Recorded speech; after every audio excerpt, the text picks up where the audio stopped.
Tol, seryoso ka ba? Gusto mo maging manunugis ng mga aswang? Oo eh. Humahanga kasi ako kay tatay. Ang galing niya. At saka para may kasama na rin siya sa panunugis niya. Palagi na lang siyang mag-isa eh. Alam mo naman mga kapatid ko, mga duwag. Anong dala mong pangontra? Asin, tsaka bawang. Pwede na yun. Itinatago kasi ni tatay yung mga pangontra niya. Ewan ko ba? Naloko na. Yari ako sa nanay ko nito. Delikado pa lang papasukin natin. Saka hindi mo naman sila kaya. Yung suntok nga ni Nicolas eh. Takot ka? Aswang pa kaya? Hindi yan. Kakayanin ko yan. Anak ako ng tatay ko eh. Tol, sa likod mo. Malapit na yung aswang. Ha? Ano ba? Kumilos ka na. Akala ko ba marunong kang pumatay ng aswang? Tol, ano na? Mamamatay tayo rito. Tol! Tol! Diyos ko, mamamatay ako rito. Sa katatakbo ng dalawang binata ay nakarating sila sa isang sukalan at doon ay nagulat sila sa kanilang nakita. Tol, Ano? Anong meron sa damit na yan? damit ito ni tatay, Tol. May mga dugo. Tol, pinatay siya ng aswang. Pinatay ng aswang ang tatay ko, Tol. Pinatay siya. Tol, Mga walang iya sila. Hindi na ako magiging duwag. Papatayin ko silang lahat. Uubusin ko ang lahi nila. sandali! Ah! Sandro! Hindi mo sila kaya, Tol!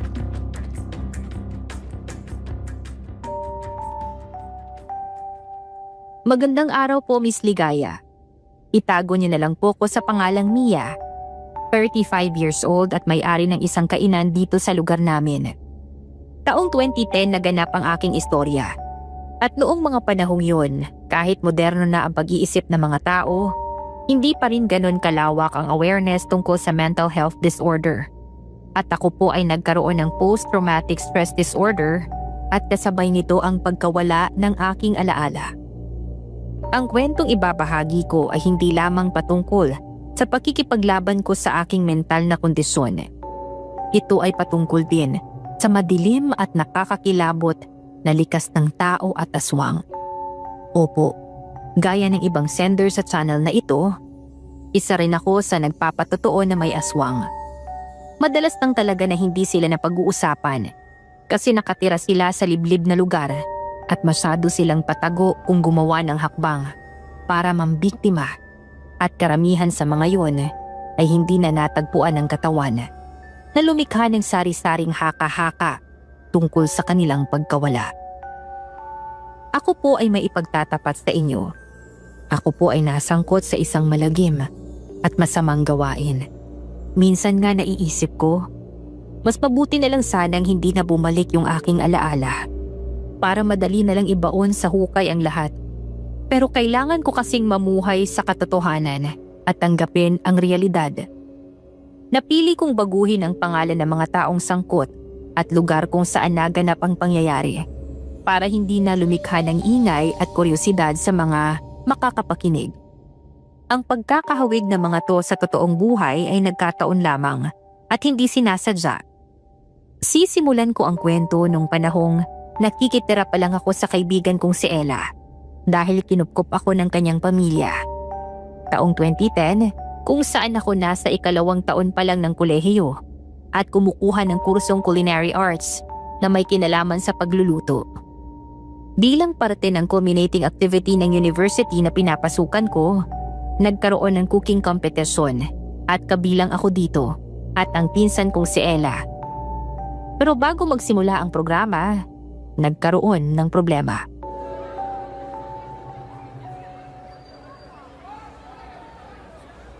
Mia, malapit na magsimula ang kompetisyon. Bakit balisang-balisa ka dyan? Hindi pa kasi nadating yung isa kong ka-team. Siyang nakatoka para mag-iwan ng mga gulay. Alam mo naman na takot akong humawak ng kutsilyo. Paano yan? Hindi kita matutulungan kasi nasa ibang team ako. Bigatin pa naman yung mga judge natin. Mayayari tayo kay Miss Santos kapag nagkaroon ng kahit konting conflict. Wala ka pang ibang kagroup na pwedeng maging tagahiwa? Wala eh. 4 lang kasi kami. Tapos 3 na lang ngayon. Kasi wala yung isa. Si Maybell. Siyang nakatoka sa dessert so hindi siya makakatulong sa amin. Tapos kaming 2 ng absent kong kaklase mag-a-assist kay Jem. Yung tagaluto ng main dish.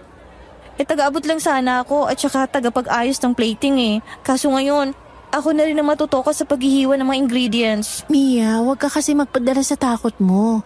Nangyayari talaga yung mga gantong pagkakataon sa field natin. Kailangan mo maging ready. Ay, ewan ko ba? Mia, Ella, nagdadaldalan pa kayo ay malapit nang magsimula yung competition natin? Go back to your team, Ella. Tulungan mo mag-prepare mga kagroup mo, and as for you, Mia, absent si Rod dahil may emergency sa pamilya niya. Meaning to say, ikaw lang mag-isa mag-a-assist ka, Jem. Medyo matrabaho ang lulutuin nyo kaya as much as possible, ikaw na ang bahala sa paghihiwa ng mga ingredient para makafocus na lang sa pagluluto ang cook ng inyong team. Gets? Opo. Good luck and go back to your team.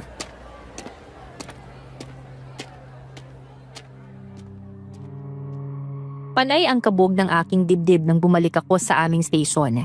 Lalo na nang makita ko yung mga naglalakihang kutsilyo na nakalapag sa mesa. Mga ilang minuto lang yung lumipas, nagsimula na ang cooking competition at hinawakan ko na yung kutsilyo.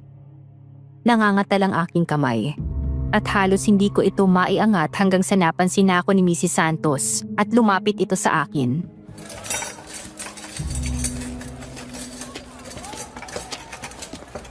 Mia, tumatakbo ang oras. Huwag kang pabagal-bagal kung gusto mong hindi ma-disqualify ang team nyo. Gets? Opo.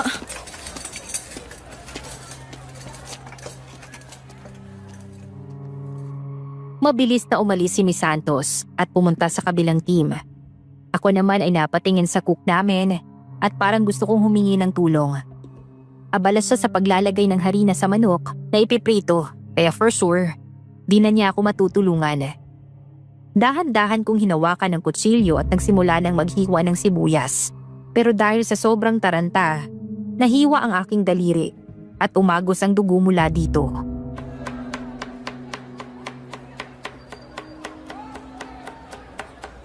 Aray!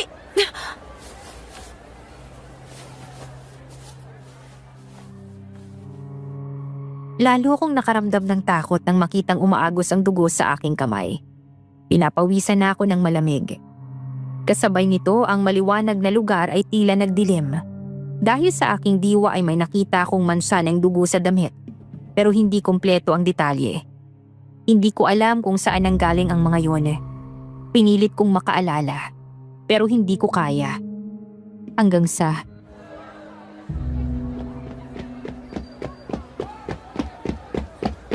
Miss Mia, ano ka ba? Kanina ka pa hinihintay ng cook nyo sa hinihiwa mong sibuyas? Tingnan mo! Siya na tuloy ang naghiwa kasi tinatawagan ka. Hindi ka makausap. Oh, wait. May dugo.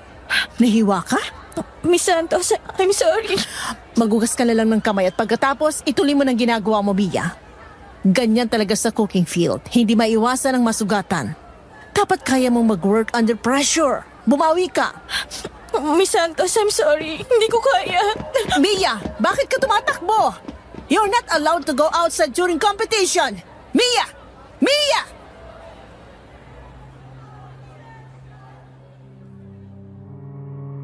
Nakakahiyaman pero hindi ko na mapigilan ang nararamdaman kong emosyon.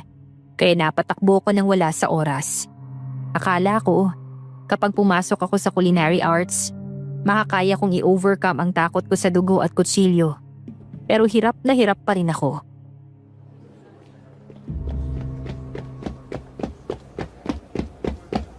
Mia, bakit ka tumakbo kanina? Na-disqualify tuloy yung team nyo kasi kinapos sila sa oras. Dahil sa kutsilyo, tsaka nasugatan ako. Mag-explain ka na lang kay Miss Santos tsaka sa mga kagrupo mo. Sigurado ako maiintindihan ka nila. Sana nga. Ay, yan na pala si Miss Santos. Mukhang papunta siya sa kinaroroonan natin.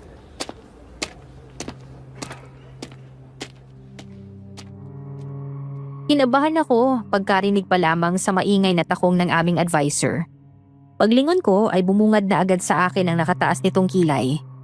Ibig sabihin, mapapagalitan ako, lalo na't sa akin nakatuon ang kanyang paningin.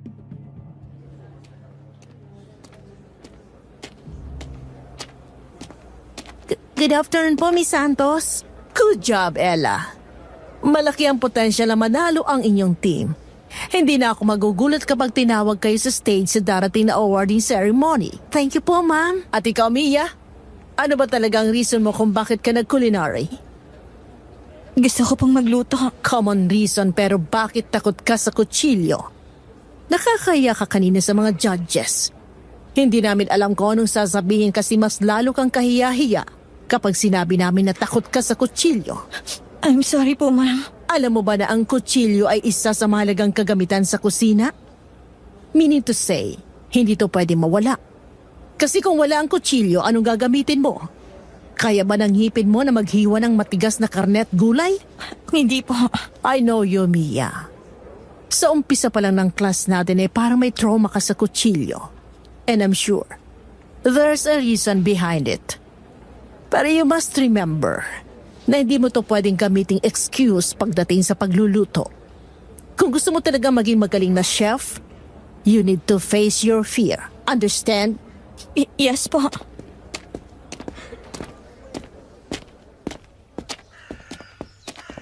Mia, kanina ka pa wala sa sarili. Iniisip mo ba yung mga sinabi sa'yo ni Miss Santos? May punto naman ang mga sinabi niya. Kaya napapaisip din ako, Ella. Ay nako, Mia, medyo mataray lang talaga yan si Miss Santos. Pero kung iisipin mo maputi, may punto nga naman yung mga sinasabi niya.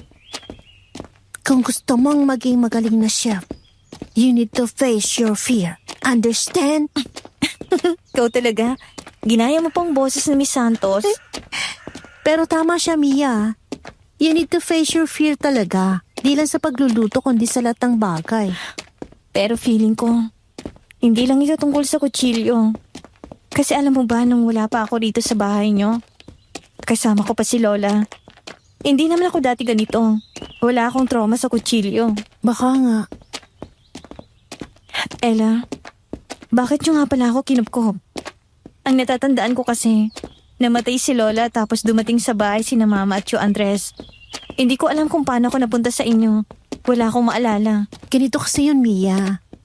Nakita ka namin na naglalakad sa border ng San Antonio nung may pinuntahan kami noon. Tapos bigla kang nawala ng malay, kaya dinala ka namin sa ospital.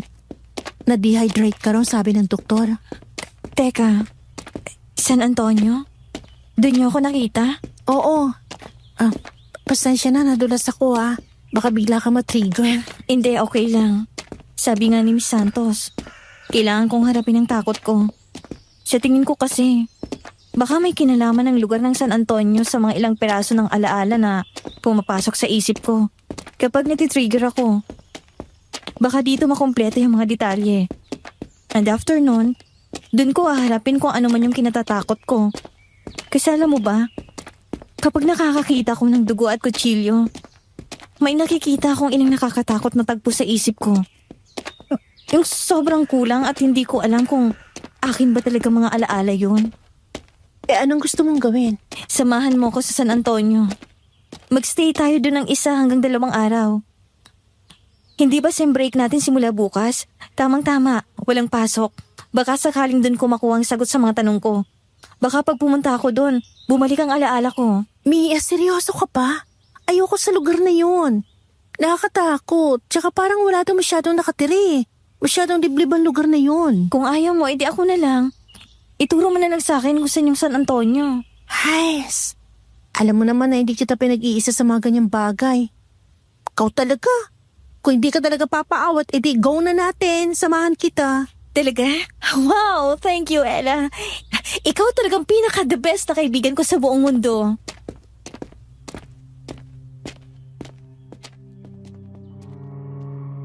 Kinabukasan, gumaya kami papunta sa San Antonio. At nang makarating doon, agad na bumungad sa akin ang pamilyar na lugar. Ang isang liblib na baryo na may madilim at masikip na daan. Ang isang sukalan na tila patungo sa kawalan. At sa lugar na yun, walang makikitang bahay. Ang nandoon ay mga malalaking puno at malalagong damo. Naisipan naming itayo ang aming tent sa lilim ng isang punong akasya. At hindi rin namin alam kung ano pa yung ibang gagawin bukod sa pagkakamping.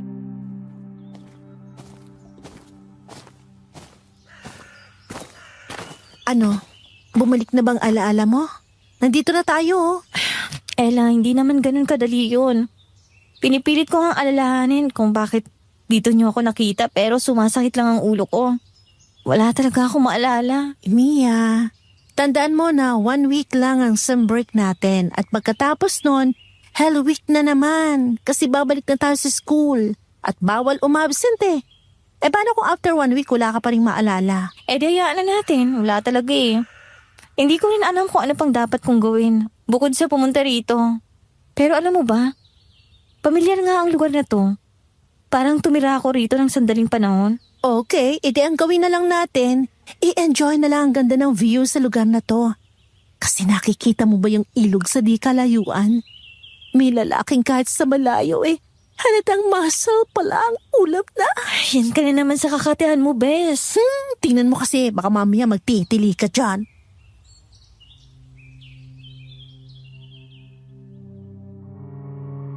Lumingon ako sa kinaroroonan ng ilog at sa malayo ay natanaw ko ang isang lalaki. Wala siyang pang-itaas at tahimik na nanghuhuli ng isda. Gaya ng sabi ni Ella, sa malayo pa lang ay halatang malakas na ang appeal ng lalaki. Pero hindi yun yung sadya ko. Natuwa ako kasi sa wakas, may nakita akong tao sa lugar na yun na pwede kong pagtanungan. Baka sakaling nakikilala niya ako. Dahan-dahan akong humakbang papalapit sa ilog para puntahan siya.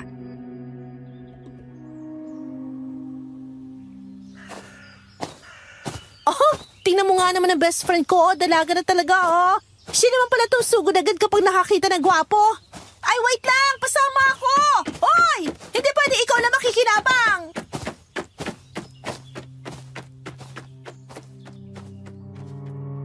Mga ilang hakbang lang ay nakalapit din ako sa kinaroroonan ng lalaki.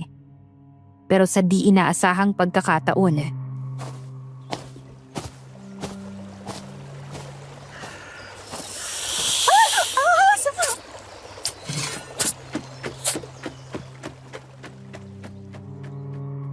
napalingon sa akin ang lalaki at pumunta siya sa kinaroroonan ko.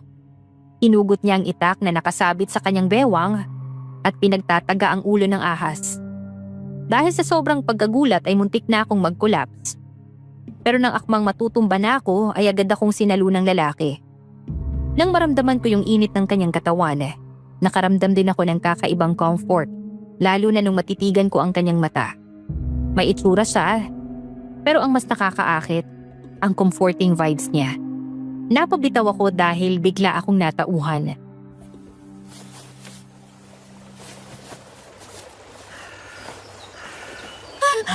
Okay ka lang? Okay lang ako. Salamat. Hindi kayo pamilyar sa akin. Kaya sigurado akong hindi kayo taga rito. Anong ginagawa ninyo sa lugar na to?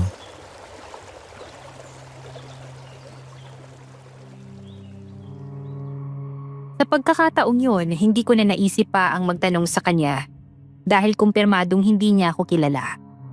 Akmang magsasalita na ako para sagutin yung tanong niya nang mauna nang magsalita si Ella.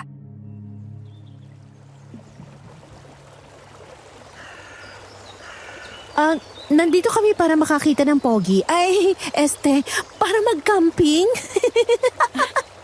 Nandito kami para mahanap kong sarili ko. Ay, oo.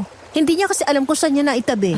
Ella, tama na nga yan. Ano ka ba? Ay, sorry naman, Bessie. Seryoso. Hindi ito ang tamang lugar para sa inyo. Hindi kayo dapat pumunta rito. Bakit naman? May mga gumagalang aswang sa gabi.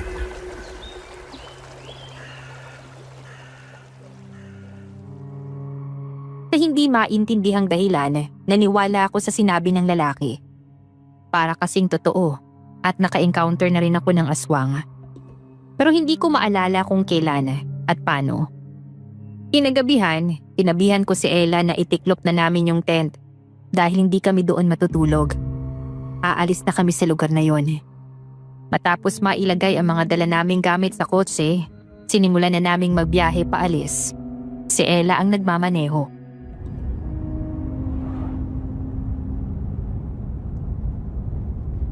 Mia, ba't bigla nagbagong isip mo?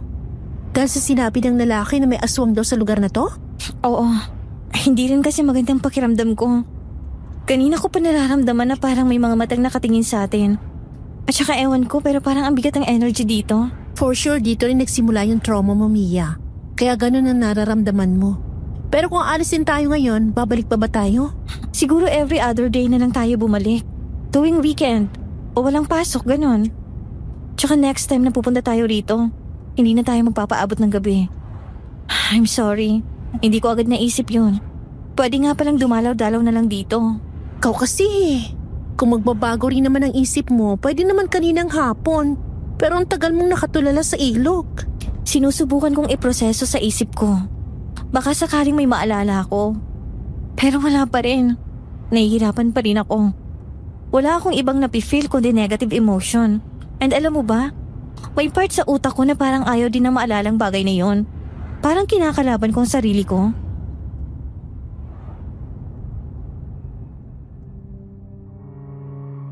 Napaisip din si Ella sa sinabi kong yun at tila hindi niya alam ang isasagot.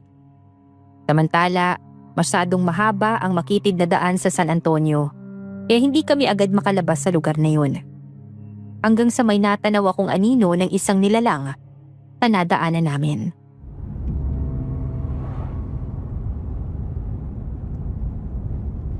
Ella, nakita mo ba yun? Oo, mukhang nakakatakot. Totoo nga yata yung sinabi ng lalaki, Mia. Bilisan mo na. Mas lalong binilisan ni Mia ang pagmamaneho. Pero hindi pa rin kami nakakaalis sa San Antonio sa sobrang layo ng daan palabas. Makikita mula sa madilim na sukalan na nasa magkabilang gilid ng daan ang mga pulang bolang kristal na parang mga matang nakatitig at ang nakakatakot na tunog, palakas ng palakas. Bes, malayo pa ba? Kaunti na lang, Bes. Hindi na ako makapaghintay na makaalis sa lugar na yun. Parang gusto ko nang magtatalon sa sobrang takot. Nangangatal na ang aking kamay at pinagpapawisan ng malamig. Lalo pa akong nangilabot nang lumitaw sa harapan namin ng isang nakakatakot na nilalang na sinadyang sumalpok sa salamin ng aming kotse.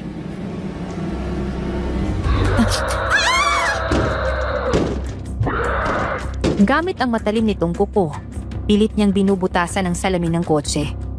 Nakakatakot ang kanyang itsura. Maitim ang sunog na balat. Pula at walang itim ang mga mata. Parang bukas na sugat. Hanggang tenga ang tuyo at nangingitim niyang labi. Parang galamay ng alimango ang mga daliri. At sa likod niya ay may nakasabit na sako na parang gawa sa balat ng hayop. Sa hindi ko maintindihang dahilan, parang nakita ko na sa noon pa.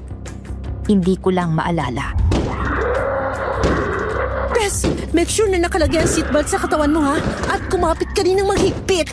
Bakit? Anong gagawin mo? Basta!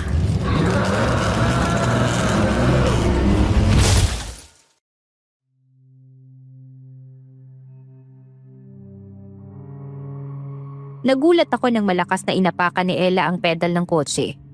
Lalong bumilis ang takbo nito, kaya naman tumalsik ang nilalang na nakaupo sa harapan. Bumangga ang kotse sa isang malaking puno dahil hindi na nakapagpreno ang aking kaibigan. Naumpog ang aking ulo sa dashboard ng sasakyan, pero nakabalanse naman ako at nasa po ang aking braso, kaya hindi napuruhan. Nagtamo lang ako ng kaunting sugat. Nakita ko naman yung kaibigan ko na nakasandal ang ulo sa upuan at duguan.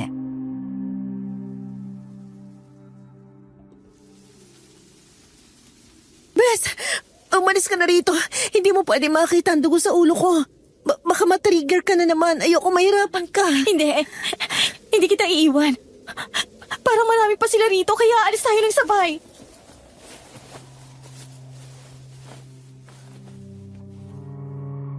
Nangangatal man ang aking kamay at buong katawan. Kumuha ako ng panyo sa bag na nasa likod ng sasakyan at ibinenda sa ulo ng aking kaibigan. Pagkatapos ay inalalayan ko ito para makalabas kami sa loob ng kotse. Tumakbo kami hanggang sa makarating sa border ng San Antonio. Kaya lang, hindi na kinaya ni Ella. Natumba siya sa daan.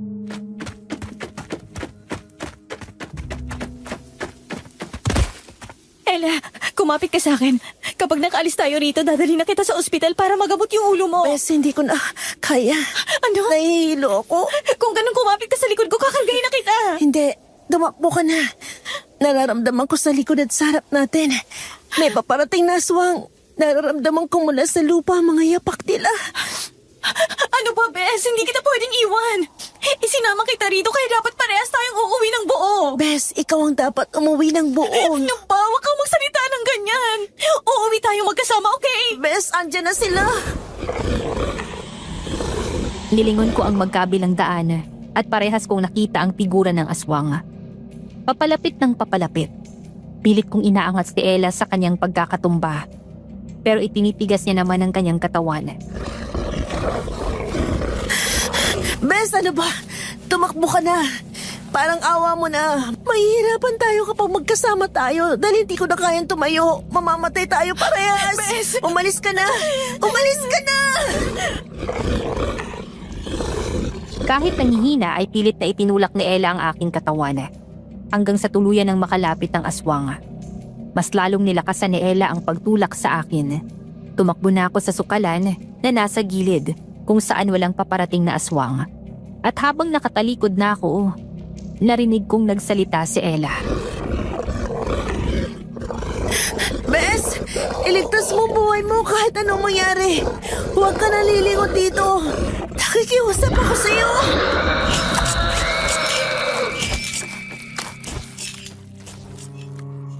Sumunod ako sa sinabi ng kaibigan ko.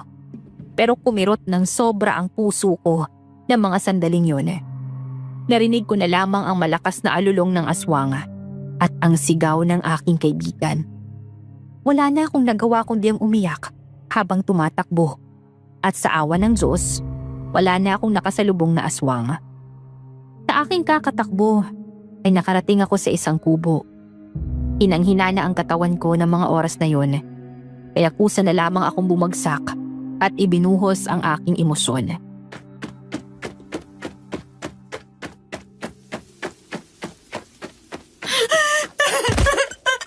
Kasalanan ko to. Kasalanan ko.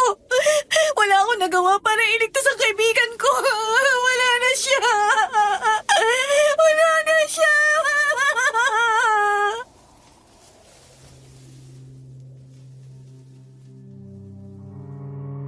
Kasabay ng aking paghagulgol, narinig ko ang pagbukas ng pinto. Halos mapatalon ako mula sa pagkakaupo dahil sa gulat. At nang lumingon ako ay nakita ko ang lalaki na natagpuan namin sa ilog. Tumayo ako at lumapit sa kanya. Para bang gusto kong dumaing kahit hindi ko naman siya kilala dahil sa sinapit namin ng kaibigan ko.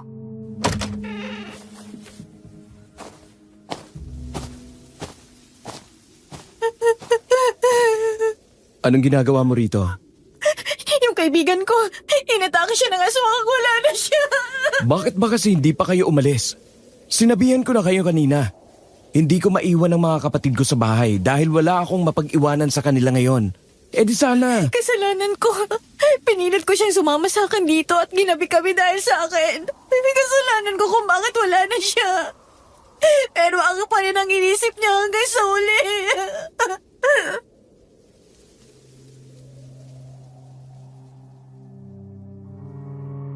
Tila tinakasan na ako ng hiya sa katawan dahil nagawa kong humagulgol ng iyak sa harapan ng lalaki. Sobrang bigat na kasi ng emosyon na gusto kong ilabas. At alam kong hindi rin alam ng kaharap ko kung anong dapat gawin sa akin.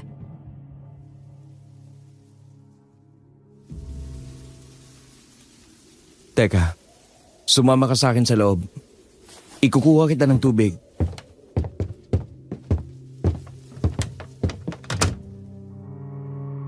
Inalalayan niya ako sa paghakbang pero hindi ko na kinaya dahil umiikot na ang aking paningin. Ilang sandali lang ay biglang nagdilim ang aking ulirat at ang huli kong narinig ay ang pagtawag sa akin ng lalaki. Kinabukasan, nagising lang ako sa isang higaang papag na nalalatagan ng banig.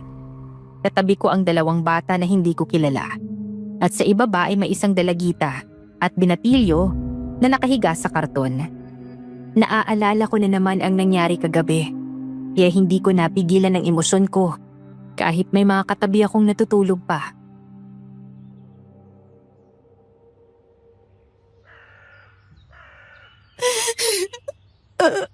Wala na si Ella. Wala nang kaibigan ko.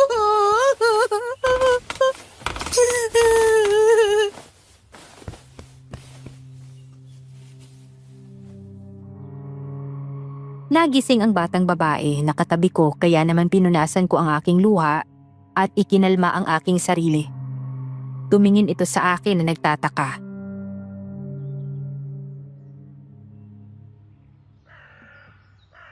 Sino po sila? Wala. Aalis na ako.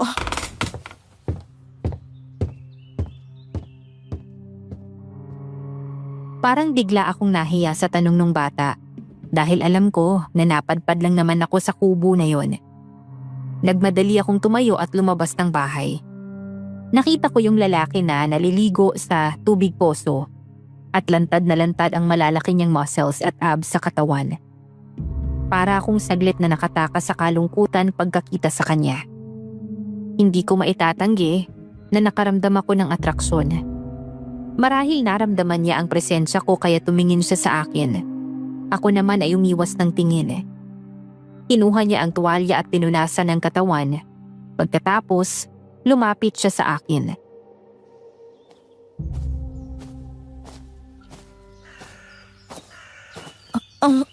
Ano kasi? Kung gusto mo nang umalis ngayon, huwag ka nang babalik dito. Alam mo nang nangyari sa kaibigan mo. Makikita ko pa bang katawan ng kaibigan ko? Wala na. Kinuha na yun ng aswang. Pero paano? Kung ayaw mong maniwala, sumama ka sa akin. Sabihin mo kung saan umatake ang aswang sa kaibigan mo. Hintayin mo ako. Magbibihis lang ako.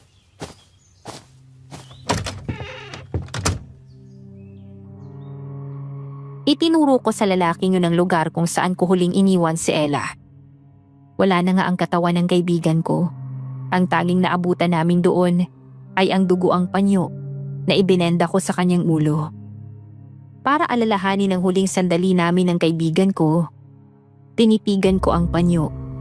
Pero sa pagkakataong yon, nagbalik na naman sa aking gunita ang damit na may mansa ng dugo na hindi ko alam kung kanino. Nabitawan ko ito dahil sa magkahalong gulat at takot na aking naramdaman.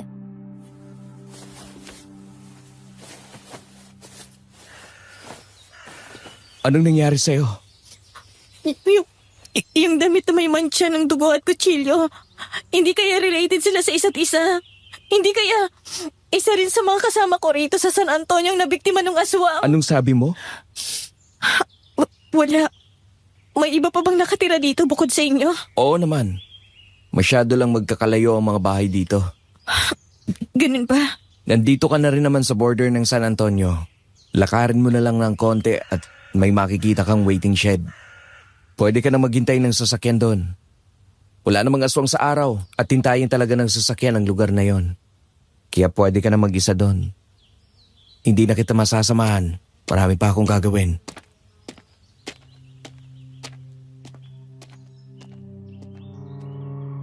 Agad na tumalikod ang lalaki at hindi na hinintay ang aking sagot. Nang makaalis ito, ay natulala na lang ako. At hindi ko alam kung ihahakbang ko pa ba yung aking mga paa papunta sa waiting shed. Parang ayaw ko nang umalis ng San Antonio dahil pakiramdam ko malapit nang masagot ang mga tanong sa aking isip. Inihakbang ko ang aking paa. Hindi para umalis sa lugar na yun, kundi para bumalik sa kubo ng lalaki. Muntik pa akong maligaw dahil hindi ko rin gaanong kabisado ang daan papunta doon. At pagdating ko, naabutan ko silang kumakain.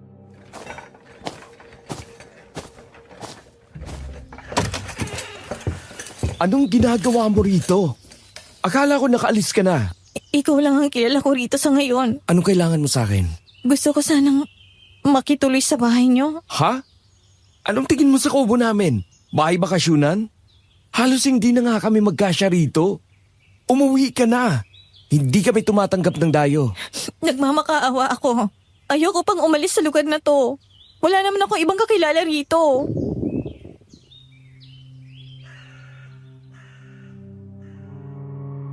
Pagkasabi ko noon ay biglang kumulo ang aking tiyan kaya napilitan si Sandro na papasukin ako para kumain. Dahil dito, nagkaroon ako ng pagkakataon na makausap siya.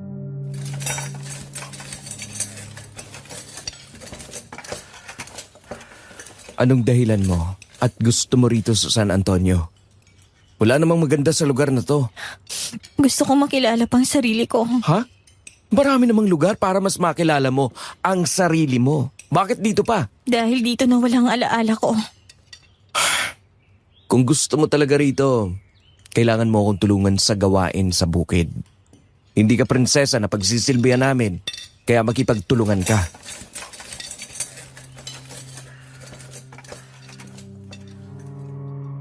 Napaismid ako dahil sobrang cold-blooded ng lalaki na yon. Nalaman ko na lang ang pangalan niya dahil sa tawag ng mga kapatid niya. Pero mukhang hindi siya magpapakilala sa akin. Gaya ng sinabi niya, dinala niya ako sa taniman at tinulungan niya akong magtanim.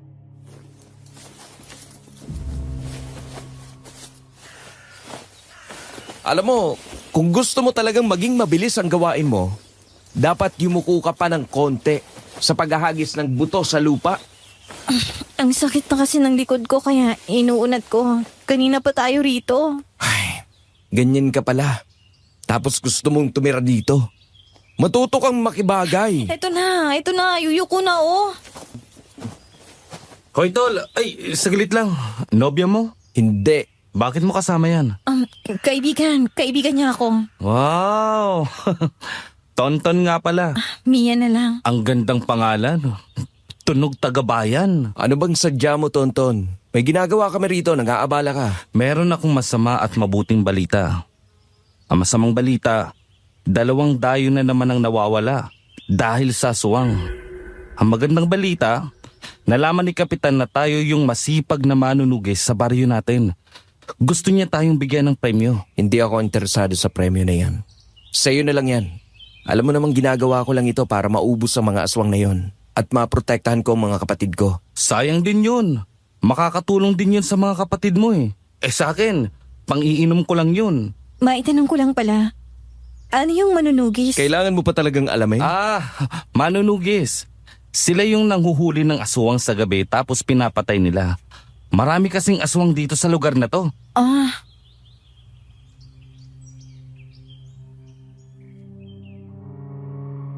Ibinaling ko ang aking paningin kay Sandro. Lalong naging malamig ang ekspresyon ng mukha nito dahil sa usapan. Sa tingin ko, may dinadala siyang mabigat sa dibdib niya. At marahil yun yung dahilan kung bakit siya ay naging isang manunugis na aswang. Mas lalo akong naging interesado sa kanya. Hanggang sa naisipan kong samahan siya sa gawain niya.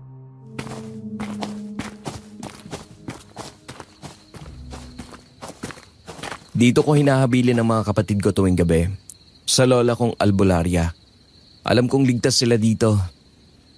Dito ka na rin maiwan. Nasabi ko na kay lola. Sasama ako. Ano? Manunugi ba yun ang manunugis ng aswang? Hindi pwede. Magiging alagain pa kita doon. Ayoko na may pabigat sa trabaho ko. Bakit bang cold mo? Simula na makita kita ganyan ka na. Parang galit na galit ka sa mundo. At palagi na lang nagsasalubong ang kilay mo. Hindi pa nga kita nakikitang umiti. Alam mo, kung ano man ang dinadamdam mo sa dibdib mo, pakawalan mo na yan. Kailangan pa ba yun? Ang mahalaga na poprotektahan ko ang mga kapatid ko. Sa tingin ko, kailangan mo yung pakawalan. At kailangan mong tanggapin ang totoo para makalaya ka at maging masaya. Buti ka nga may alaala ka. Minsan mas mabuti nang hindi mo maalalang nangyari kaysa habang buhay ka nitong ginugulo. Ang mabuti pa, pumasok ka na sa loob. Buo ang desisyon ko. Hindi kita isasama. Buo na rin ang desisyon ko. Gusto kong malaman kung anong kaugnayan ng mga aswang sa buhay ko.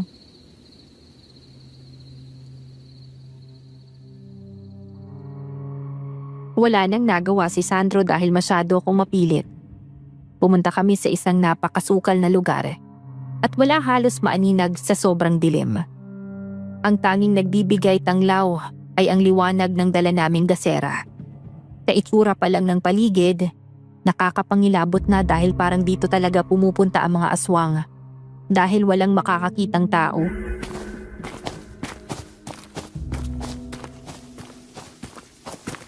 Bakit pala hindi mo kasama si Tonton?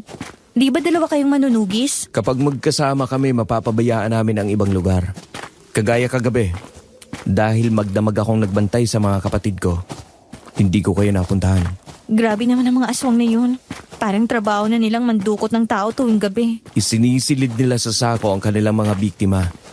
Kaya tinawag silang sakod mula sa salitang sako at sugod. Saan nila dinadala mga biktima nila? Kung saan mang lunggayon, hindi ko pa alam. Grabe naman. Kung mahanap mo man ang lungga nila, madali lang eh. Sunugin mo lang tapos... Oh, ha? May aswang sa malapit sa atin. Huwag kang maingay. Dahan-dahan at may pag-iingat na humakbang si Sandro papalapit sa kinaroroonan ng tunog.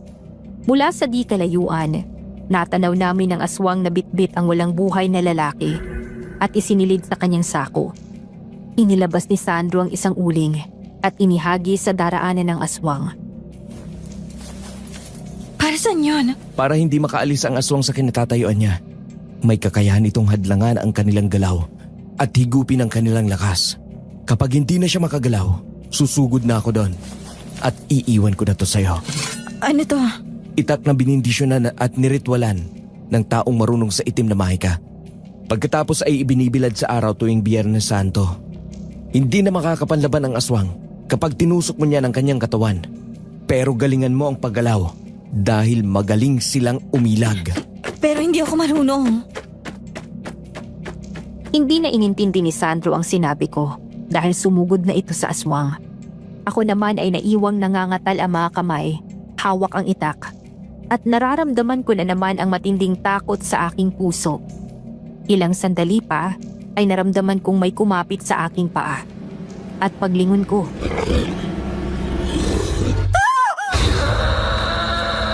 ang nakakatakot na aswang.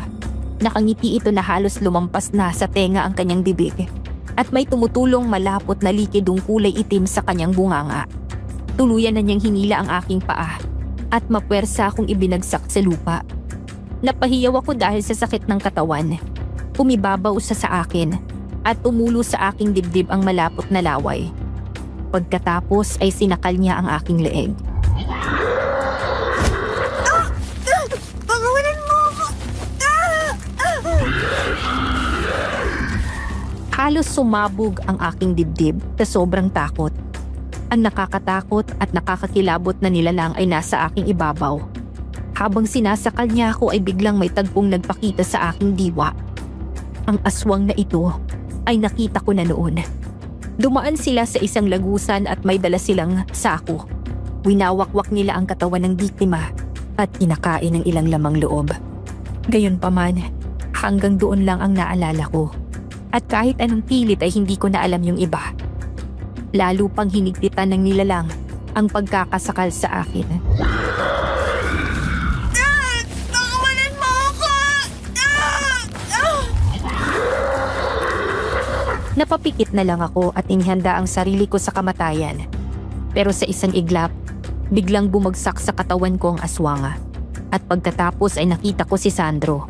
Hawak ang kanyang itak. Gamit ang buong pwersa, pinilit niyang alisin sa ibabaw ko ang nilalang at pagkatapos ay minisita niya ito ng tubig sa bibig. May lumabas na usok sa katawan nito at tuluyan na itong nalusaw na parang asido. Wala ka nang kawala sa tubig, alat! Sandro! Bakit hindi mo ginamit yung itak na ibinigay ko sa'yo? Hindi ko alam kung paano gamitin eh. Kumapit ka sa akin. Kakargahin na kita. Dadalhin kita kay Lola para magamot ka.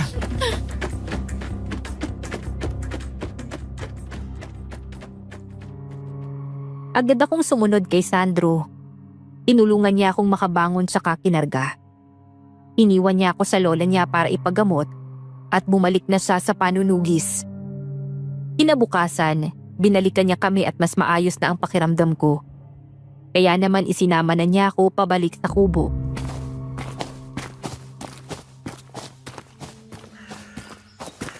Hindi na kita isasama mamaya. Hindi ka marunong makipaglaban sa aswang. Unti-unti nang bumabalik ang alaala ko. Ang mga aswang na yun, nakita ko na sila dati. At lumalabas sila mula sa isang lagusan. At parang doon nila dinadala yung kanilang mga biktima. Lagusan? May iba ka pa bang nakita bukod sa lagusan? Wala na. Hindi pa kumpleto ang alaala ko. At kahit anong pilit kong isipin, yun pa lang ang nakikita ko. Kung ganun, baka makatulong ka sa akin para malaman kung saan naglalagay ang mga aswang. Mas mabilis ko silang mapapatay kapag nalaman ko kung saan sila nakatira. Bakit ba gustong gusto mo silang patayin? Mukhang napakarami nila at hindi niyo sila kaya ni Tonton. Iniwan kami ng nanay ko at sumama ito sa ibang lalaki na tagabayan. Ang tatay ko ang naiwang magulang namin. Binuhay niya kami sa pamamagitan lang ng pagtatanim. Napakabuti niyang ama. Pero isang araw, ang natagpuan na lang namin ay ang damit niyang duguan. Dahil kinuha na siya ng mga aswang. Grabe palang mga aswang dito sa San Antonio. Mukhang daming nawawalan ng mahal sa buhay dahil sa kanila. Kahit ilang detalye lang ang aking naaalala. Sigurado akong minsan na rin ako nakipagbuno sa kanila. At baka isang mahal ko sa buhay ang nawala sa nakaraan. Yung kutsilyo, yung mantsa ng dugo. Baka may kinalaman doon. Yung sinabi mong lagusan, hindi kaya isa ka sa mga taong nakakaalam ng sikreto ng mga aswang? Hindi ko alam. Hindi pa kasi buong alaala ko. Sandro, kung papayagan mo akong sumama sa'yo, baka unti-unti kong maalala. Kung ganun nga na alam ko pala talagang sikreto ng mga aswang, matutulungan kita.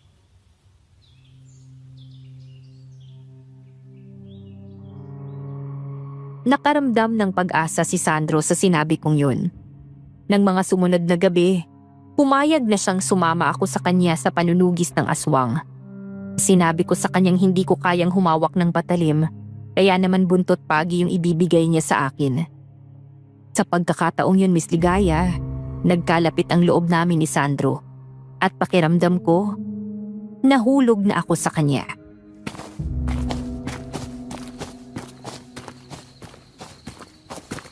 Alam mo ba, Sandro? Unti-unti kong na-overcome yung takot ko sa mga aswang. Gabi-gabi ba naman natin silang kasama? Mabuti kung ganun. Uy, ngumiti na siya oh. Uy, nakita ko yun. Marunong ka na ngumiti ngayon ha? Himalayan. Hindi ah. Huwag kang ano dyan. Dati kasi hindi ka marunong ngumiti. Kaya nakakapanibago. Masaya lang ako. Kasi dahil unti-unti ko na natatanggap ang mga nangyayari. Tinutulungan mo akong harapin yon.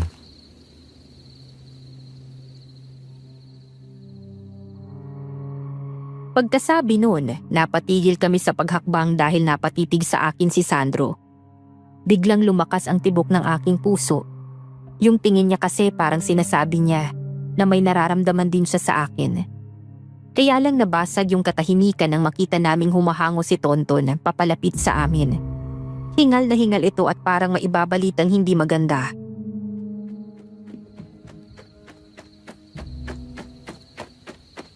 Oh, Tonton! Bakit parang takot na takot ka? Sandro, yung mga aswang, hindi ko na makaya. Ano? Nasaan ang mga aswang? Nasa bahay ng lola mo. Ang mga kapatid mo, Sandro. Si Lola nasaan?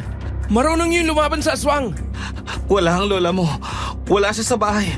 Ang mga kapatid mo, wala na magawa kundi magtago sa loob ng malaking cabinet. Baka kung ano mangyari sa kanila. Tara, puntahan na natin!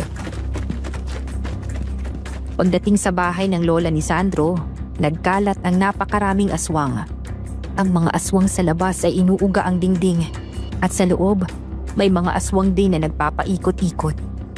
Patago namin silang tinapunan ng uling pero ibang klase ang mga aswang na to. Masyado silang malakas. Sa likod ng bahay kami dumiretso kung saan walang aswang. Sa bintana kami dumaan, diretso sa kwarto ng mga kapatid ni Sandro. Sa loob ng cabinet ay narinig namin ang boses ng kapatid niya. Kuya, tulong! Kuya! Nandito kami sa cabinet! Patayin niyo ang mga aswang! Kami ang bahala! Huwag kayong mag-alala! Sandro, anong gagawin natin? Mukhang hindi natin sila kakayanin, ang dami nila! Teka, nasaan si Tonton? Hindi ko alam.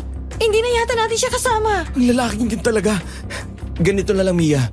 Ilabas mo sa cabinet ang mga kapatid ko. Tapos tumakas na kayo. Pero paano ka rito? Mag-isa ka lang. Sanay akong makipaglaban mag-isa. Huwag mo akong alalahanin. Sandro! Papasok na sa kwarto ang aswang! Kumilos ka na! Oo! Eto na! Ate Mia? Sumama kayo sa akin. Tatakas tayo. Opo! Agad na lumabas sa loob ng cabinet ang mga kapatid ni Sandro at kumapit naman sa akin ang bunsong si Mara.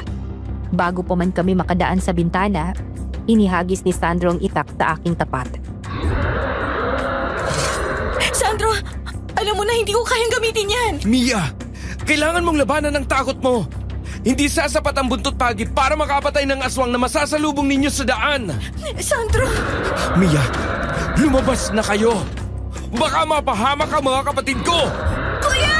Yung aswang! Nasa likod mo! Huwag ka mag-alala, Mara. Kaya siyang labanan ng kuya mo. Kailangan na nating umalis. Kumapit kayo sa akin. Idadaan ko kayo sa bintana. Mia, bilisan na ninyo! Paparating na sila rito! Baka makapasok pa sila bago kayo makaalis!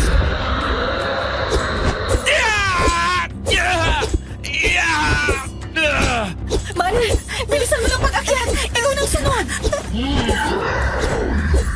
Dahil maliit pa si Mara at hindi gaanong maabot ang bintana, nahirapan siya sa pag-akyat at sa isang iglap, nakasugod sa kinaroroonan namin ng isa pang aswang at nahigit nito ang paa ni Mara. Nataranta na ako kaya hindi ako makakilos. Ate Mia! Kuya! Mia! Ang kapatid ko! Ano ka ba?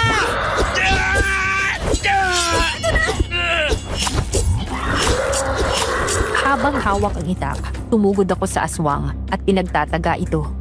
Habang ginagawa ko yon, naalala ko yung isang pamilyar na pangyayari.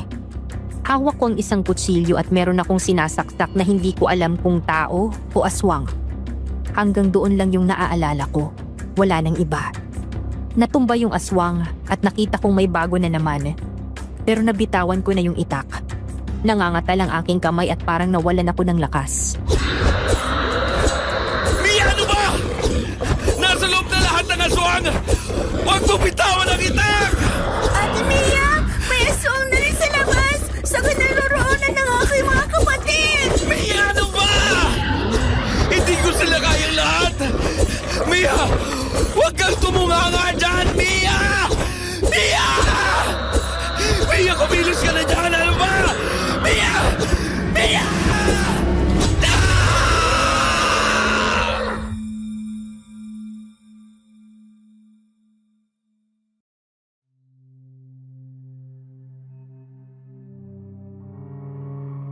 Sa isang iglap, nagdilim na lang ang aking ulirat. Kinabukasan, nagising na lang akong nakahiga sa kubo ni Sandro at siya ay nasa aking tabi.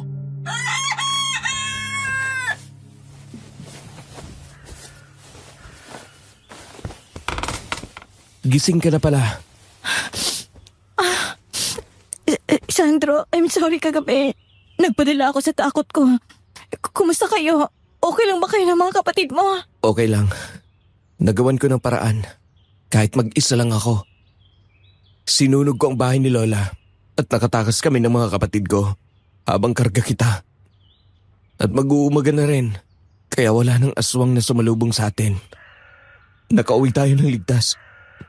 At si Lola, kinuha na siya ng aswang habang pauwi sa bahay galing sa pagkuha ng herbal na gamot. Wala na siya, Mia. Nakikiramay ako, Sandro. Ganun talaga. Kaya nga gusto ko nang malipol ang mga aswang na yan. Teka, aray. Papalitan ko lang ang benda nito. Ang laki ng sugat mo, Sandro. Ayos ka lang ba? Wala ito. Marunong naman ako maggamot ng sugat dahil tinuruan ako ni Lola.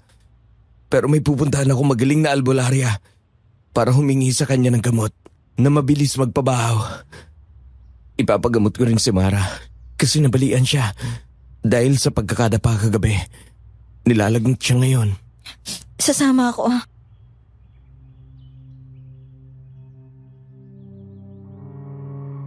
Hindi naman tumutol si Sandro sa kagustuhan kong sumama. May kalayuan ang bahay ng albularyong sinasabi ni Sandro. Habang naglalakad kami papunta doon, napagtanto ko na marami pa palang nakatira sa San Antonio. Masyado lang magkakalayo yung mga bahay. Matapos ang ilang minutong paglalakad, nakarating din kami sa pupuntahan At sa tapat ng isang antik na bahay, maraming nakapilang mga tao. Ang nakapagtataka, parang nakarating na ako sa lugar na ito.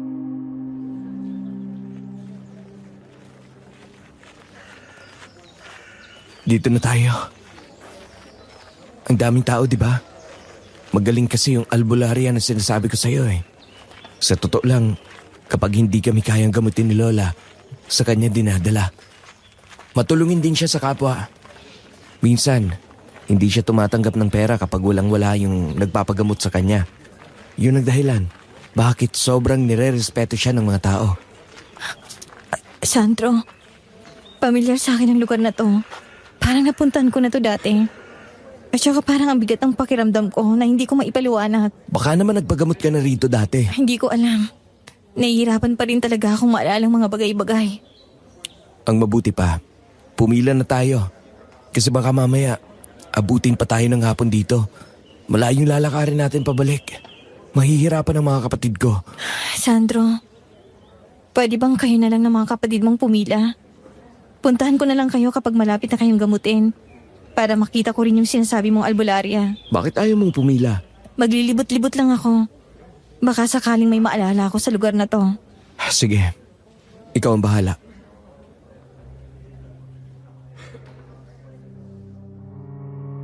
Agad akong humiwalay kina Sandro at nilibot ang lugar na yon. Pamilyar ang lahat, pero wala pa rin akong maalala.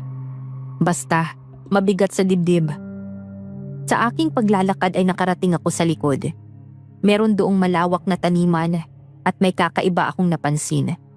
Ang mga nagtatrabaho doon ay iba ang aura. Malalim ang talukap na mga mata, walang ekspresyon at parang mga robot kung kumilos.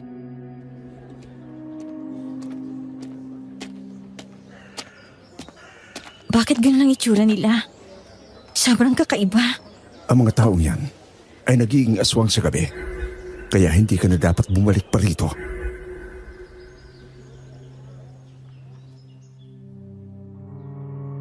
Napatitig ako nang may maramdaman akong presensya. Paglingon ko, nakita kong paparating ang isang lalaki na kilala ko. Si Tio Andres, ang kapatid ni Mama.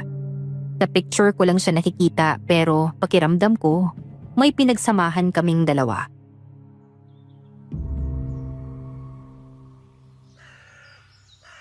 Tio Andres, Bakit pa bumalik dito? Itinakas na kita. itinakas. Tumira ako rito. Wala kang maalala? Wala, Tio. Pero anong dahilan mo? Bakit naandito ka? Pia, kami nang nauuna sa pila. Kanina pa kita hinahanap. Akala ko ba gusto mo makita yung albularya? Sino to? Nobyo mo? Kaya ba naandito ka dahil sa kanya? Tio, hindi ko po siya nobyo. Siyang tumulong at nagpatuloy sa akin dito sa San Antonio. Mia, hindi ka na dapat bumalik dito. Wala ka pa talagang maalala kung ano ang naging buhay mo sa lugar na ito? Sinabi ko na, Tio, na wala akong maalala. At nandito ako para maalalang lahat ng yon. At kung ano man yon, handa akong harapin. Pero Mia, Huwag kang mag-alala. Kaya ko ang sarili ko. Sandro, tara na.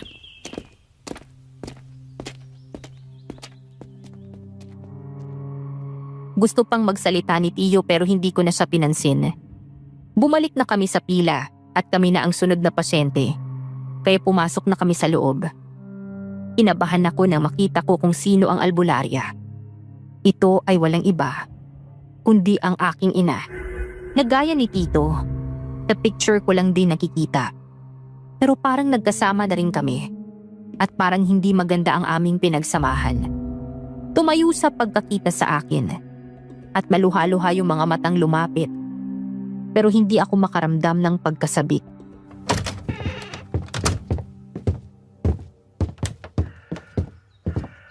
Mia, bumalik ka. Bumalik ka, anak ko.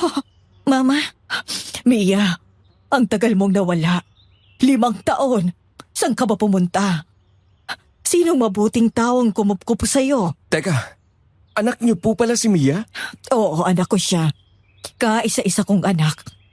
Teka nga, bakit magkasama kayong dalawa, Sandro? Wag mong sabihing may relasyon kayo. Hindi po. Magkaibigan lang po kami. Siyang mabait na nagpatuloy at tumulong sa akin dito sa San Antonio. Bakit?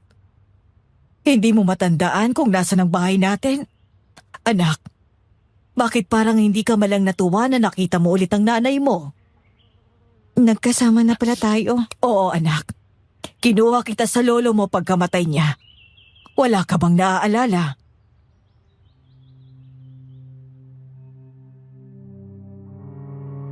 Miss Ligaya, wala akong maisagot. Dahil nahihirapan pa rin akong maalala ang lahat. Pamilyar pero naguguluhan pa rin yung utak ko at hindi ko maiproseso ng maayos ang aking pag-iisip. Nagpaiwan na ako kay Sandro para matuklasan pa ang lahat. Tuwang-tuwa naman si Mama. Pinagsilbihan niya ako at nagpahanda pa siya para sa pagbabalik ko. Mabait naman siya sa akin, pero parang hindi ko kayang magtiwala sa kanya. Hanggang sa kinagabihan, ikinulong ako ni Tio Andres sa aking kwarto.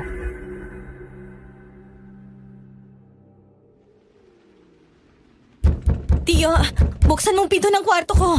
Bakit ba lalabas ka pa? Gabi na. Matulog ka na. Pero bakit kailangan mo akong ikandado?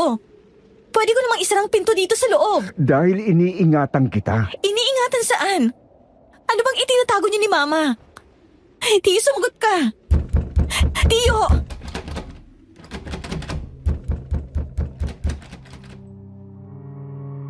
Mas lalo akong naguluhan at nabalot ng kuryosidad. Naghanap ako ng daan palabas ng kwarto. Mabuti na lang ay may nakatali pa ring buntot ng pagi sa loob ng aking palda. Nakita ko yung bintana. Dito ko naisip dumaan. At mabuti na lang, hindi ako nakita ni Tio. Kaya nakampante ako. Dahan-dahan akong humakbang. Pero meron akong narinig.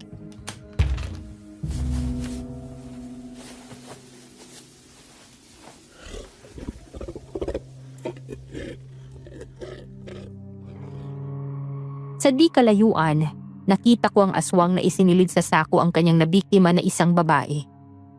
May naisip akong paraan. Baka kapag sinundan ko yung aswang, makarating ako sa lagusan kung saan sila nagtatago. Kaya palihim akong sumunod. Pero hindi ko siya maabutan dahil napakabilis niya.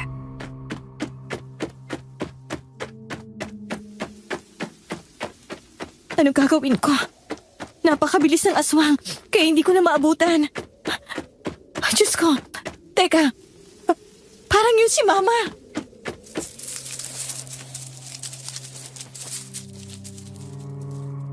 Hindi ko pinalampas ang pagkakataong yun. Sa pamamagitan ng pagtatago sa mga damo o puno, nasundan ko siya sa pinupuntahan niya. At sa aking kakasunod, nakarating ako sa isang liblib na lugar na may lagusan na nasa ilalim ng sukalan. Ito yung lagusan na palagi kong nagugunita. Ngayon, naaalala ko na. Doon dumaan ang aking ina. At sumunod naman ako nang hindi niya nahahalata. Nang makalabas sa lagusan ay nakarating ako sa isang warehouse. Pumasok si Mama sa loob at sumunod naman ako.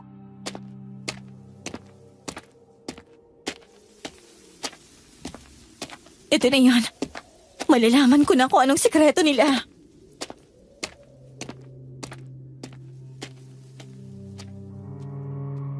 Dahan-dahan akong lumakad at nag-ingat sa bawat pagkilos dahil baka mahuli ako. Napakadilim at puno ng sapot ng gagamba. Sa dulo ay natanaw ko ang isang silid. Dahan-dahan akong lumapit sa may pinto. Mahigpit itong nakakandado kaya naghanap na lang ako ng butas para sumilip sa loob. Nakita ko ang isang siwang at nagulat ako sa tagpong aking nakita. Kasama ni Mama sa loob si Tonton.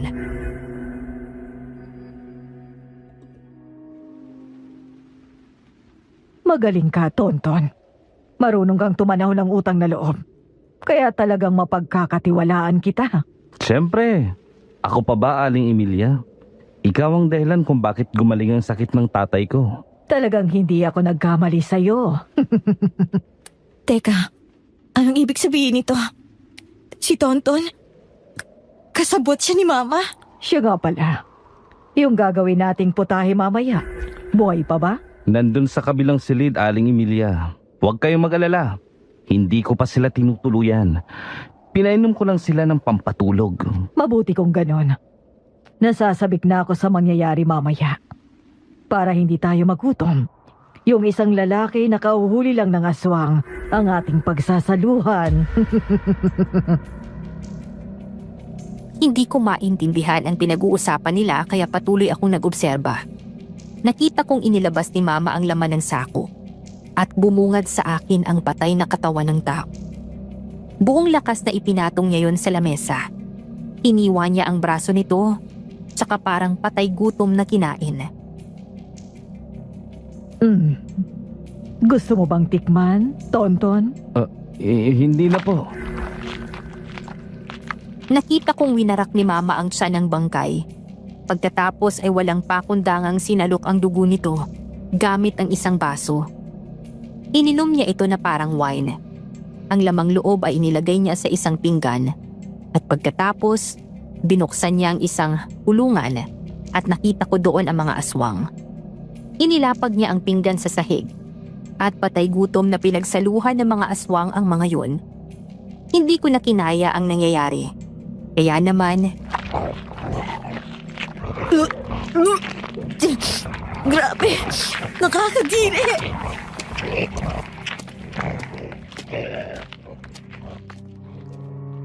tumalikod na ako para umalis na sa lugar na yon. Bago ako makalabas, nakasalubong ko si Tio Andres. May dalang stick na may nakatuhog na mata ng tao. At ito ay kanyang kinain na parang kwek-kwek.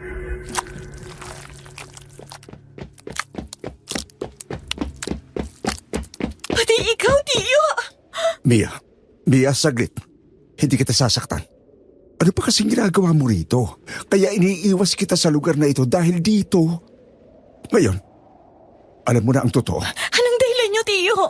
Bakit kayo kumakain ng tao? Ipaliliwanag ko sa'yo pero huwag tayo rito.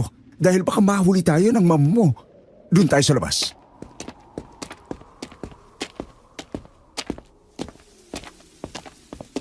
Ano, Tio? Sagutin mo yung tanong ko. Anong dahilan niyo? Mia, naligaw kami sa isla ng mama mo. Maraming taon na ang nakakalipas. At hindi ka pa isinisilang.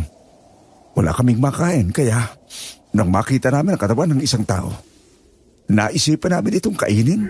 At simula noon, hindi na namin maalis sa aming sistema ang kumain ng karne ng tao. Nung una, nagnanakaw kami ng mga bangkay sa mga punerarya o kaya kinukuha namin yung bangkay ng mga taong pinatay. Pero natakot kaming mahuli ng mga pulis.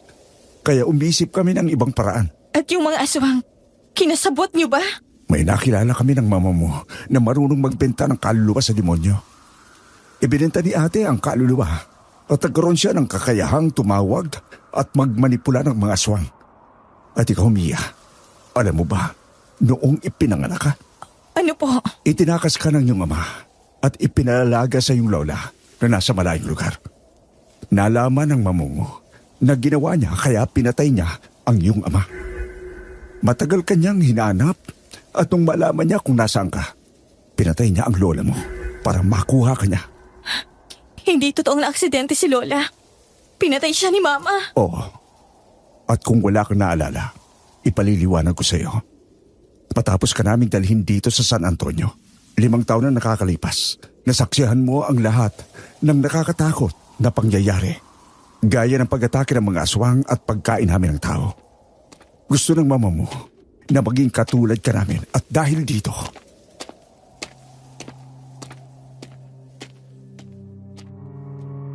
Sabay kaming natigilan ni Tio nang marinig namin ang yapak papalapit sa amin. Sabay kaming lumingon at nakita namin si Mama. May dalang baril. Sabi ko na nga ba't nandito ka, Mia? Inaasahan ko na yan. Walang hiyayang tiyuhin mo. Ginagawa akong lahat para maging kabilang ka sa amin. Pero sinisira niya ang loob mo. At nalaman ko rin na siya palang nagtaka sa'yo. ate, Traidor ka! Tio! Tio! Bakit mo binaril si Tio? Ma, bakit? Huwag kang mag-aksaya ng oras sa walang kwenta mong tiyuhin! Dahil may mas mahalaga tayong gagawin! Walang hiya ka! Ang anak ko namang ito, masyadong malambot ang puso mo. Tonton, dalhin mo na siya sa silid. Bitiwan mo ako! Bitiwan mo ako! Ano ba? Tonton, bilisan mo! Opo! Dinala ako ni Tonton sa isang silid na sobrang masangsang ang amoy.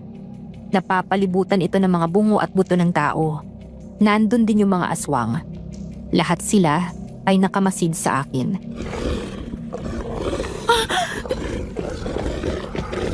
Sa isang sulok ay nakita ko si Sandro na nakatali at walang malay. Dali-dali ko siyang pinuntahan. Sandro! Mama! Anong gagawin mo sa kanya? Uulitin lang yung nakaraan. At gagawin mo rin sa kanya yung ginawa mo sa tatay niya. Anong ginawa ko sa tatay ni Sandro? Anong ibig mong sabihin? Ano pa ba? E di ikaw ang pumatay sa tatay niya. Ano? Uulitin ko pa ba? Pinatay mo ang tatay ni Sandro! Parang patalim na tumusok sa aking dibdib ang sinabi ni Mama. Biglang nag-sink in sa akin ang pangyayari nung isang hating gabi. 5 taon na ang nakakalipas. Habang kami ni na Mama at Tiyo ay magkakasama sa sagingan, nakita namin ang isang lalaking nawala ng malay at ito ay aming pinuntahan. Ang lalaki na yan ang unang katawan na matitikman mo. Pero bago yon, kailangan mong matutong pumatay. Hindi lang yung aasa ka sa mga aswang. Kasi kung hindi ka marunong, hindi mo makakayang kumain ng tao. Ayoko, Ma! Ayoko! Hindi ako tulad niyo ni Tio! Magtigil ka, Mia! Kung ayaw mong ikaw ang patayin ko, sumunod ka sa akin. Nakikita mo tong baril na hawak ko? Pagbilang ko ng 3, at hindi mo pa pinupukpok ng bato ang ulo ng taong yan, ipuputok ko ito sa ulo mo! 1! Ayoko, Ma! Ayoko! 2! Mama! 3!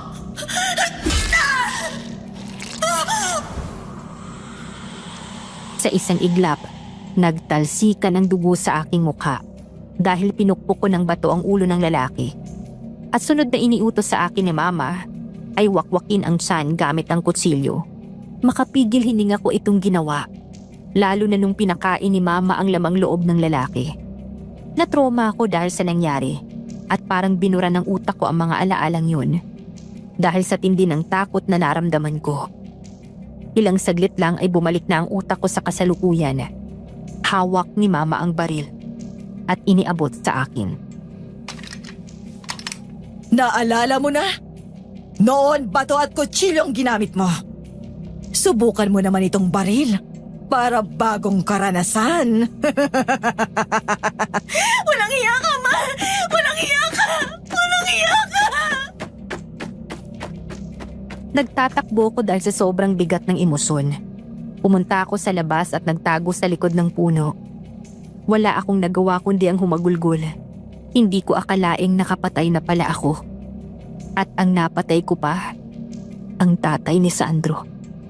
Ako ang sumira ng buhay niya. Hindi totoo to, di ba? Hindi akin ang alaalang yun. Hindi! Hindi ako totoo pumatay! Hindi! Ilang saglit pa, nakita ko ang mga tao na dumating sa warehouse. May ginawa sila at ilang sandali lang, nakita kong unti-unti itong nasunog.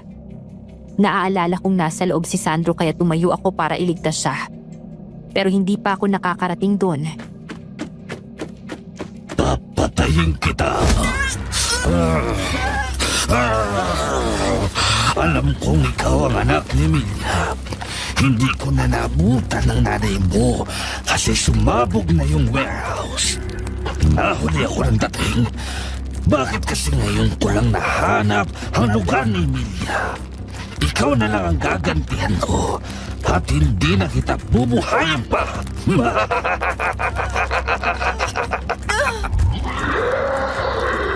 Pumikit na lang ako habang sinasakal ng aswang.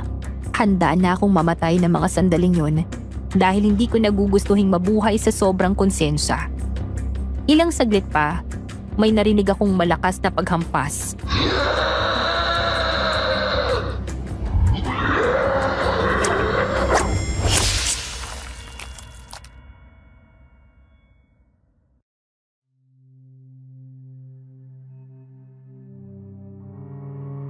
at bumagsak ang aswang sa lupa. Nakita ko si Sandro at si Tonton. Hawak ang buntot pagi. Hinila niya ang katawan ng aswang para alisin sa ibabaw ko. Sinabuyan niya ito ng tubig alat kaya nalusaw ang katawan ng nilalang.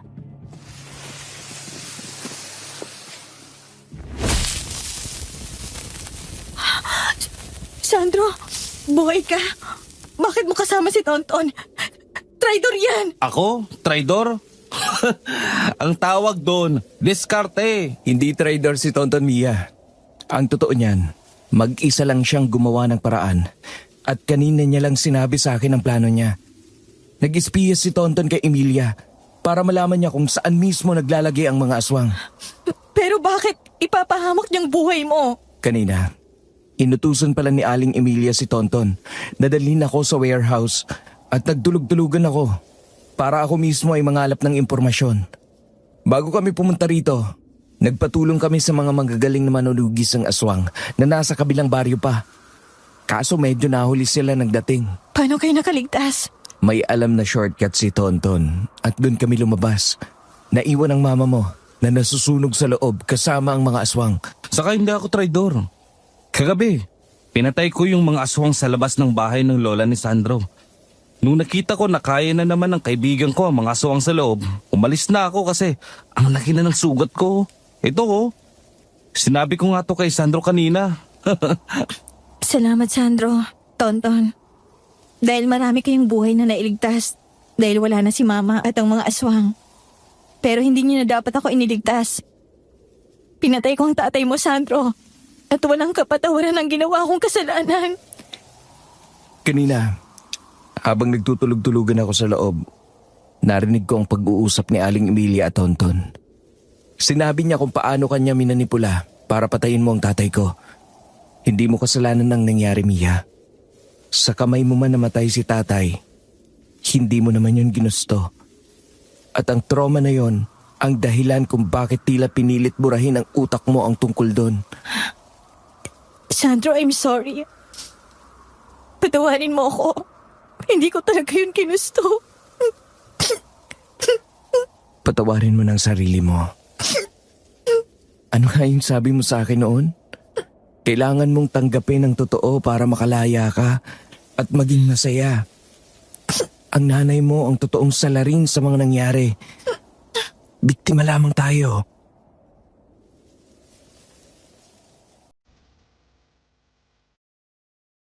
Sa pagkakataong yun, hindi ko akalain na mauunawaan ni Sandro ang pangyayaring yun at hindi man lang siya nagalit sa akin. Inabukasan, nagpaalam na ako kay Sandro at kay Tonton, pero bago ako umuwi, inilibing na muna namin ang katawan ni Tio Andres. Ang taong nagmalasakit sa akin at nagsiwalat ng katotohanan. Bumalik ako sa mga magulang ni Ella at ibinalita sa kanila ang nangyari, pero hindi ko sinabing kinain siya ng aswang. Ang sabi ko lang, nilapan ng hayop at hindi na matagpuan ang katawan. Labis na nasaktan ang mga magulang ni Ella sa sinapit ng anak nila at humingi ako ng tawad dahil ako yung nagsama sa kanya sa lugar na yon. Pero talagang mabubuti silang tao. Nagawa pa rin nila akong tanggapin at patawarin dahil anak na ang turing nila sa akin.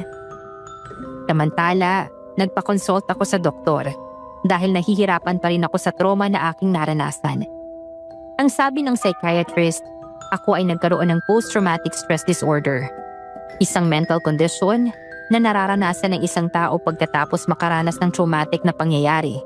At dahil dito, ay nagkaroon ako ng dissociative amnesia at pagkawala ng alaala. Ito ay isang kondisyon na kung saan ang utak ay bumuo ng mekanismo sa pamamagitan ng pagbura sa mga alaala na nauugnay sa trauma. Regular akong umaattend ng mga therapy at unti-unti akong nakalaya sa masamang nakaraan. Hindi na rin ako nakaka-encounter ng mga aswang pagkatapos nito. Sa ngayon, ay maayos na ang buhay ko kasama ang asawa kong si Sandro. Yes po, siya ang napangasawa ko dahil lumipat siya sa lugar namin at hinanap niya ako. May tumulong sa kanyang tao para mag-aral at nagsama kami sa iisang eskwelahan. Kaya dito nagpatuloy ang love story namin. Dito ko natatapusin ang aking kwento at nagiiwan ako ng isang mensahe Nasabi ng aming guro. Dapat nating harapin ang mga bagay na kinatatakutan natin dahil ito rin yung magpapalaya sa atin. Lubos na gumagalang, Mia. Sa mga tagapakinig, maaari din ba kayong magbahagi ng isang bagay na kinatatakutan nyo na nakaya nyong harapin? Paki-comment na lang ang sagot at huwag kalimutang mag-like, subscribe at paki-share na rin ang ating story. Maraming salamat po.